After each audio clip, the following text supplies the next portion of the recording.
Hello everyone, I'm Ankit and you're watching StudyIQ IS English. In our today's video, we'll try to understand why are people protesting in Iran, or do these protests actually mean that the autocratic regime of Ayatollah Ali Khamenei is about to end? Well, the notes which I will be using in our today's session, in case if you want to download them, you can go to a particular Telegram channel called as ATS Live and download them. And while you're at it downloading the notes, please do not forget to subscribe to the channel also. So let us start by understanding what is actually happening in the country of Iran. Now, 7 people have actually died due to the ongoing protest in Iran, which began last week in the capital city, that is Tehran. Now, actually in Tehran, the demonstrations recently have slowed down. But on the other hand, you'll realize that it has spread to other cities and even rural areas. Now, surprisingly, the president of Iran, Masoud Pezeshkian, he has acknowledged one of the key drivers of protest is the sorry state of economic growth in the country of Iran. Now, people in Iran actually are very frustrated because Iran's economy is under severe Western sanctions. And the consequence of this Western sanctions is that people of Iran are facing unemployment. They are facing high inflation. And because of that, their trust on the Iranian government, on the Iran's autocratic regime is falling down. So this is the primary reason of the protest in Iran. Now, we'll try to cover all of these protests and the reasons behind it in great detail in our today's video. But before that, or why these protests are happening, it is very essential for you to understand the political structure of Iran. Now, unlike many other democratic countries, Iran also calls itself an Islamic democratic country. But if you look at the political structure of Iran, there is a supreme authority known as the supreme leader Ayatollah Ali Khamenei. And he rules over a very autocratic regime which tramples down on key fundamental rights which are available in other democratic countries. Now, for any autocratic regime to continue, it needs certain things in their political structure to remain as it is. So what are those factors in the Iran's political structure that lends credence to the autocratic regime? This we need to understand. Now, for any autocratic regime, you need to understand there would be a centralized political authority. And this centralized political authority in the society of Iran is the supreme leader. And supreme leader rules over other institutions in Iran with little to no accountability. So this is the first important cog in the autocratic regime of Iran, is the existence of a supreme leader who looks over entire affairs in the society of Iran. Now, to continue this autocratic regime, you need certain kind of an ideological motivation. And this ideological legitimacy is provided to the Iranian government through their ideology, that is, they follow Shia revolutionary theology. And in order to keep their society cohesive, they follow an anti-imperialistic and resistance attitude towards everything that is highlighted by the Western political philosophy. So for Iranian people, for the Iranian autocratic regime, their Shia-based ideology is everything that the West isn't, right? So they are presenting themselves as an alternative to the Western ideology. In other factors, you need to understand not every society would have presence of 100% of people who follow or who are agreeing to this kind of an ideological legitimacy. So to suppress those kind of dissenting voice, you need a coercive capacity. And this coercive capacity in Iran is vested with Islamic Revolutionary Guard Corps, IRGC, which is again under the political authority of Supreme Leader. So this IRGC Guard Corps, it is responsible for paramilitary operations, it is responsible for collection of intelligence, it is responsible for many economic activities which we'll learn eventually. So these are the 3 important cogs in the autocratic regime of Iran, and these help in sustaining the autocratic regime. In addition to these 3 factors, there are other 2 important factors. Now, for any autocratic regime to continue, you can understand in autocratic regimes, you do not have the fundamental rights that are available in other democratic countries. But in order to compensate for lack of fundamental rights, in autocratic regime, they want to give high economic growth to the people so that people would remain quiet, people would remain satisfied. And this in Iran is usually provided in form of economic patronage and subsidies to the people. Now, you need to understand Iran's main export product is crude oil. So the export earning that the Iran gets from the crude oil, it uses that money to give subsidies to many large sections of population. In addition to that, I told you about the IRGC. It also has stakes in construction, energy and trade, much like the Pakistani armed forces, right? So this is how economic patronage is distributed in an autocratic regime, which keeps people satisfied, which keeps people away from popular protest. In addition to all of these factors, you also need to control the narrative. You need to control what the people are thinking. You need to control what the people are perceiving out to be, right? So what Iranian regime has done, it has created an alternative to the Western political philosophy. It regularly invokes nationalism to keep the society cohesive. And as Iran has been under long time under the Western economic sanctions, the regime in Iran is using this Western economic sanctions as an excuse to weaponize and create a narrative that it is Iranian people against the rest of the world.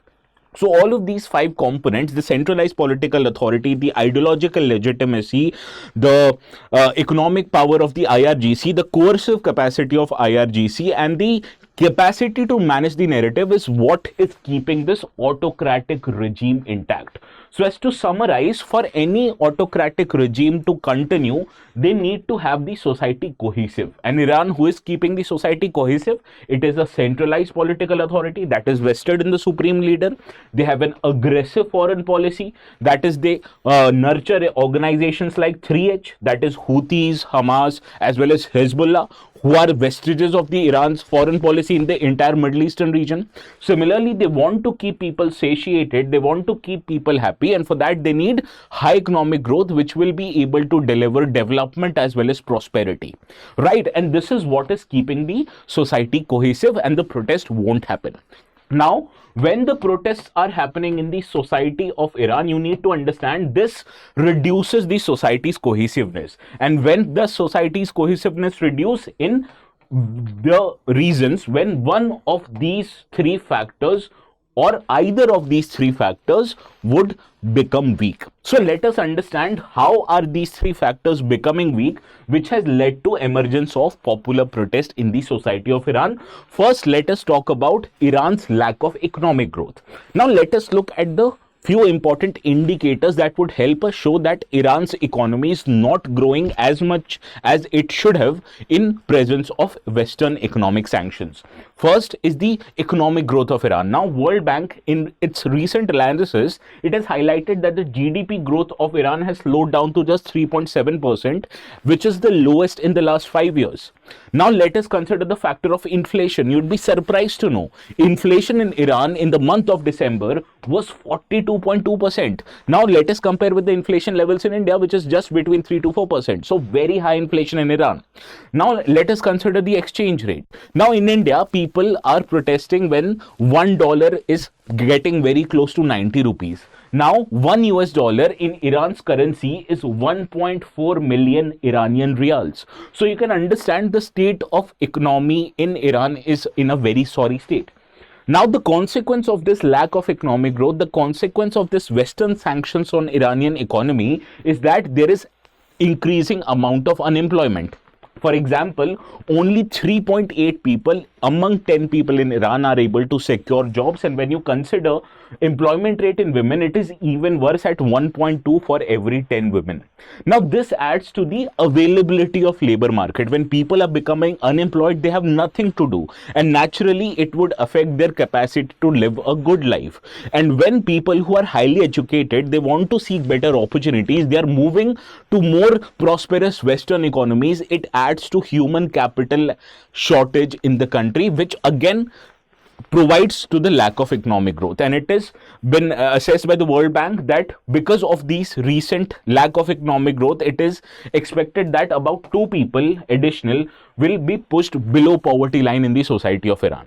So this is the consequence of the Western economic sanctions, which we have seen is due to less economic growth.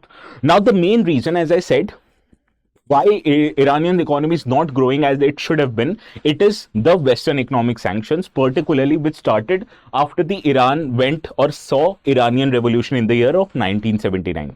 Now, when the power shifted from the Shah of Iran to the now Ayatollahs, that happened after the Iranian Islamic Revolution in 1979, West, primarily led by US, imposed certain economic sanctions so as to punish the Iranian economy. Now, economic sanctions are basically restrictions which are imposed on Iranian companies and Iranian entities so that they can't participate in international trade. And these restrictions or economic sanctions which are imposed directly on Iranian entities, they are examples of primary sanctions.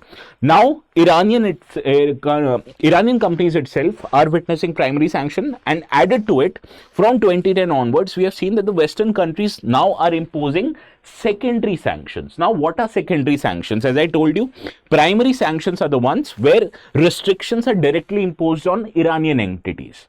On the other hand, the secondary sanctions are imposed on third parties. For example, let us consider an Indian company. If Indian company is participating in trade with Iranian entities, and if Indian company would be sanctioned by West or by America, that is an example of secondary sanctions. And the reason why West is imposing secondary sanctions on third party like companies from India or from China is to discourage them from getting trade or getting involved in trade with Iran, right? And the original intention of all these sanctions is to punish Iranian economy.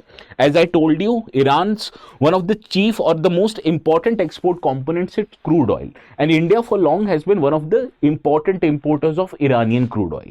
So as to discourage countries like India or other developing countries from importing Iranian crude oil, Western countries, they threatened India with secondary economic sanctions in addition to the primary sanctions that they've already imposed on Iran. And the consequence of this is that over 1.4 million barrels per day, there has been a decline in Iran's crude oil production. And as I told you, crude oil production and export is one of the important economic generating activities in Iran. So the natural consequence of this is that the economic growth of Iran suffered because of the primary sanctions on the Iranian entities and the threat of secondary sanctions on third party entities like companies from India and China, right? So this is why Iran's economy is not doing well at all. Now, because of this economic stress, Iran went to a negotiating table with the Western countries back in 2015, and it led to signing of Joint Comprehensive Plan of Action, which is popularly known as the Iranian nuclear deal. Now, in this nuclear deal, the Western countries agreed that they would relax or limit certain economic sanctions on Iran in exchange if Iran promises them that they would stop their nuclear program. Now, what happened after this deal was signed? A few years later, Donald Trump became the president of United States, and coming into power, becoming the president of United States, the Donald Trump, he announced that US would withdraw from JCPOA deal, leaving other countries in lurch, increasing the uncertainty about the future of this deal. Now, other Western countries like France, UK and European Union, they continued with the JCPOA, saying that we will continue with this deal provided Iran abandons its nuclear policy and abandons its ambition to get a nuclear weapon. But Iran, being an authoritarian regime, had it backed down from this promise, it would have made the political authority weak in Iran, right? So Iran did not back down from this developing nuclear capabilities. In addition to that, after suspension of US, it stopped neutral inspections, which is done by IAEA. Now, because of this lack of withdrawal from the Iranian side, other countries also relented, and they thought we will also reimpose sanctions now on Iran, right? So what Western countries like UK, France and Germany, who previously were the part of JCPOA, they activated a snapback mechanism which led to imposition or reimposition of sanctions which started on Iran, and this further damaged the Iranian economy's growth prospects. Now, is economic reason only the reason for popular protests? No. As I told you, to continue an autocratic regime, you need a cohesive society, and cohesive society is maintained by three things. First, only we have discussed, that is lack of economic growth. The reason for political protests are other two reasons. One is the lack of political legitimacy of the Iranian regime, and second is the setbacks they have faced on the foreign policy front. So first, let us understand why Iranian population is now losing trust on the political regime in Iran. Now, last year in 2024, in 2024, Iran witnessed a popular general election. Now, in this general election, there was a surprising development. Usually, the amount of political participation in election of Iran is quite high. But surprisingly, or in contrast, in 2024, the political participation was very low. You can understand the voting percentage or the turnout of votes was just 40%, which was the lowest since 1979. Now, what this lower voter turnout shows you? It shows that people have given up hope of Iran becoming better. They think that their political voice has not translated into transformation of politics in Iran. They are still subjected to economic sanctions, and because of them, they are not getting what is required to sustain your day-to-day life, that is stable employment and stable levels of inflation. On the other hand, Iran being an autocratic regime, it already suppresses the freedom that is provided to citizens in other democratic countries. So what is in it for people to let continue of this autocratic regime, right? Nothing. So this is one of the reasons for protest. In addition to that, I told you the Iran's foreign policy saw many setbacks in past few years. First of all is the decision of Donald Trump to order killing of the top general of Iran's IRGC's Quds Force, Justice Qasem Soleimani. So when he was assassinated, it gave the foreign policy or the aggressive foreign policy of Iran's regime a big setback. Similarly, as recent as last year, we have seen both Israel as well as US has been in direct conflict with Iran. They've bombed several important locations in the country of Iran. So much so that Iran's other entities like Hezbollah, like Hamas, like Houthis, they've also suffered setbacks in the region of Middle East. And all of these instances that show that the aggressive foreign policy that Iran was known for, that was essential to keep the autocratic regime continue, it has fallen down.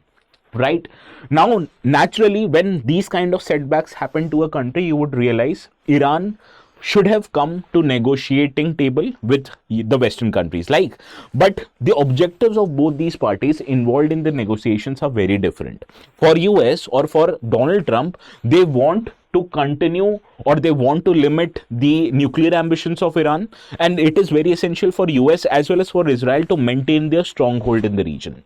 Now, on the other hand, Iran is having an autocratic regime, and I told you autocratic regime needs to show the people that they are controlling the region. And let us assume that if they give up on their nuclear reactions or their nuclear ambitions, don't you think it would be a setback on the kind of narrative they've built around their influence, right? So this is very essential, or the nuclear ambition for Iran's regime is very essential to safeguard their political and security interest, which the West doesn't want. What West wants, that Iran should abandon their nuclear policy.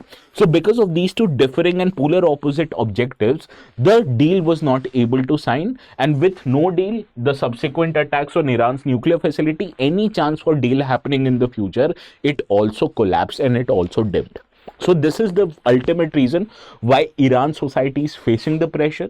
The pressure is because of Western economic sanctions, and despite multiple attempts by Iran, by Western countries, the deal is not going to happen anytime soon. So this means that this might be the reason how there would be a change in regime in Iran, which might also lead to resignation or giving up of power by the supreme leader of Iran. Now, before we discuss a practice question, there is an important announcement that I need to make. It is relating to the resolution batches. Now, today is 3rd of January, and up till tomorrow, we are giving you a very good offer. That is, if you take admissions right now in Resolution Plus batches, which provide you all the classes for all the subjects, which provides you one-to-one mentorship, which provides you mock tests for both prelims and mains, these are being offered right now at 50% off. And in addition to that, you have double validity of all the courses. So for example, if the course earlier was available for 16 months, you'd get it for 32 months, or if the course was available earlier for 30 months, you'd get it now for 60 months. So this is the promise. This is the best offer you're gonna get, and if you apply the code ATS Live, you'll get even more discounts on all the courses. But please pay attention, 4th of January, that is tomorrow, is the last date up till you get the offer. Otherwise, the courses prices would increase, right? And these batches, if you want to know, they are offered separately for 2027 and 28, so decide accordingly. Now, there's a practice question I've curated exactly on the discussion which we have done right now. Joint Comprehensive Plan of Action, JCPOA, which is often seen in the news, is related to what? Please do let me know the correct answer in the comment section, and the ones who are watching this video, please let me know your opinion. Do you think Iran's regime is actually autocratic, or is it the time for Iran's regime to make certain kind of political concessions? Should they offer more fundamental rights to people, or should they go ahead and sign the deal with Western countries and abandon their nuclear program? What do you think about this issue? Please do let me know in the comments. And the ones who are waiting for the location of the notes, this will be available on the Telegram channel called as ATS Live. So this is all from my side. Please have a very good day. We'll see each other again on Monday. Also a very good night.